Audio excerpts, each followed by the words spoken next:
I was at January 6th, and I just want to say that January 6th was completely represented wrong. Although somebody did break a window, it was people dressed like Antifa. We saw some people like scaling the side of it, and like a lot of them were like wearing like MAGA hats and stuff. It's like Right. they were dressing like Trump supporters, Yes, I guess. they did do that. And I have to ask, are you Antifa? Am I Antifa? No. Okay. No. Antifa is, well, you know what they are. Well, yeah, Black no, Lives Matter. No, I'm not Antifa at all. Because some of the people that were scaling the thing, they were wearing the exact same hat. What would you like to see Trump do on his first day in office? I mean, you can't. Pardon me. You said you want him to pardon you. What would he have to pardon you for, if you don't mind talking about it? January 6th. Were you at the Capitol on January 6th? Yes. And what do you feel that's a motivating factor for your support? Oh, no, because I got screwed like he got screwed. So I know how corrupt the system is. I was wrongfully sentenced. And there's proof of that. When does your sentence, when does it I begin? already did my sentence. I already did everything, yes. Do you have regrets about January 6th? I didn't do anything wrong. I walked through what the cop showed me. That's why I didn't charge me with trespassing, because I walked through what the cop showed me. And so you don't have, do you feel like the former president's responsible at all for what happened that day? Trump? No, not at all. Capitol Police are responsible. You think that Trump is going to stop the country from heading in a communist direction? I don't think he can stop, but he's been like Jesus Christ saving this country, giving his life for this You country. said Donald Trump has been like who? Jesus Christ. Donald Trump has been like Jesus Christ? Yeah, saving this country, giving his life for the betterment of the people of the country. What, in what way? He's given his worth, his time. He's not on vacation like Biden. 40% of the time he's on Delaware on vacation. He played golf like so much when he was president. And look how much he did.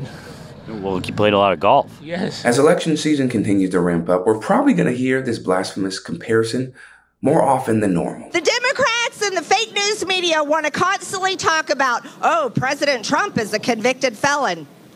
Well, you want to know something? The man that I worship is also a convicted felon. And he was murdered on a Roman cross. Before you take this historic vote today, 1 week before Christmas, I want you to keep this in mind.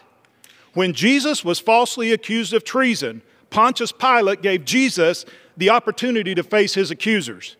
During that sham trial, Pontius Pilate afforded more rights to Jesus than the Democrats have afforded this president in this process. Well, it's not entirely surprising that Republicans have sunk as low as they have with their devotion and unyielding loyalty to Trump. It is surprising to people outside of the MAGA cult and observers like us that the party of the so-called good Christian values would be this blind to their own supposed beliefs. If Jesus were a voter in Iowa, who do you think he'd vote for in this next election? I'm praying that Jesus would vote for Trump because, more recently, I don't think Trump was a really strong believer when he entered the race in 2016 or 15, whenever. I really see his life is changing, and now when he speaks, he points people in the direction of God, and that, hey, he's not the answer, but Jesus is the answer.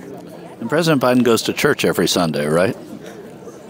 That's not what's important. It's your personal relationship with Jesus. If he's not living a life for Christ and following Christ, really following Christ's principles, then the fact that he's going to church every week means nothing. It's very clear that Christianity in this particular case is being weaponized against believers and used as a weapon to control populations because of how religious texts, stories, and more can be interpreted in a variety of ways, right? And used to achieve whatever political goal, whatever political agenda you have. Now, don't get me wrong, religion can be used for good. We saw it with the late, great Dr. Martin Luther King Jr., because he believed people should embody the highest form of their own religion or morality, because at its best, he felt like religion would promote peace and understanding of each other. But in contrast, the Westboro Baptist Church, their use of religion was to spread hate against the LGBTQ plus community and other minority groups. Do you have any problem with his conviction? Like, if you're going to continue supporting Trump, you'll likely be voting for a felon in November. Does that give you pause at all? Not at all. Not at all. It's unjust conviction, and I full-heartedly believe that, and I'll vote for him no matter what. What makes that one unjust if a jury of his peers, 12 of them, found him guilty on every count? There wasn't even any gray area. Because they're just after him for anything. They'll come after him with anything they got. It's all fraud. it's all the stuff that they claim they did.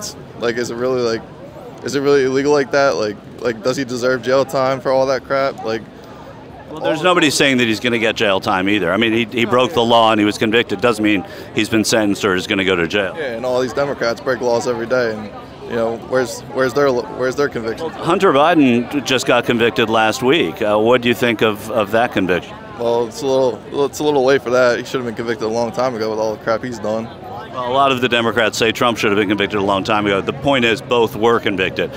Do you think that was a good conviction, the Hunter Biden one in Delaware?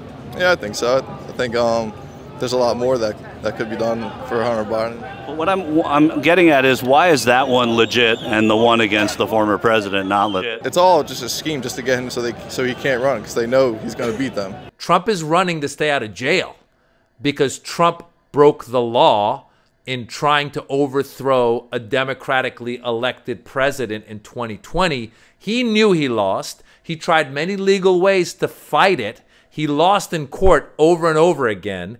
And then they came up with this plan to basically overthrow democracy and have a dictatorship. And it failed. And that's the insurrection. And that's what Jack Smith is going after him in the federal court. And that's what the Supreme Court is slowing down right now, because we have a conservative Supreme Court that is slowing down this process. However, if Trump were to lose the election this year, then the court proceedings could proceed. And that's not the only thing he's got going against him. He's also got the classified documents case, and he's already been found guilty in the New York case. So there's many cases, including also the Georgia case. So there's cases against him. So going back to that first guy who said Trump is just a magnanimous guy who's really doing all of this because he cares for the people, I call baloney. He's doing it to stay out of jail. When Trump says, I'm doing it for you, Trump keeps saying in these rallies, they're coming after me, which means they're coming after you. No one's going after these people. Who's going? If you're not committing a crime, no one's coming after you. Unfortunately, the truth comes out when Trump rambles. And the truth is, he does not care about these people. The truth is, Trump is basically what these people claim to not like, which is an elite, coastal elite.